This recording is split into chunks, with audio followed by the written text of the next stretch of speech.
Sorry, I've been thinking about it for a while now. I finally decided to do it. A teffilin wrapping tutorial. Now, teffilin, kind of like this. Here's a box of it. Is for the one that go on my arm. So it's something that in the morning when I'm praying, it's something I wear. And so there's going to be one I put on my head, one I put on my arm.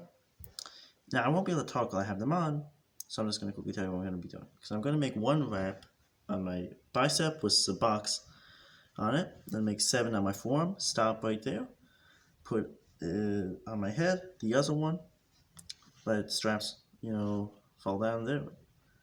Then I'm going to, and then make wraps on, 3 wraps on my hand, while also doing 2 on like my finger.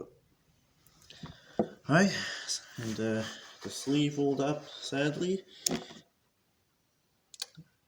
really do not like doing this part. Well, okay, I'm actually fine with it. I just usually don't have short sleeve except for this. And now, I'll be seeing you guys soon because I will not be able to talk.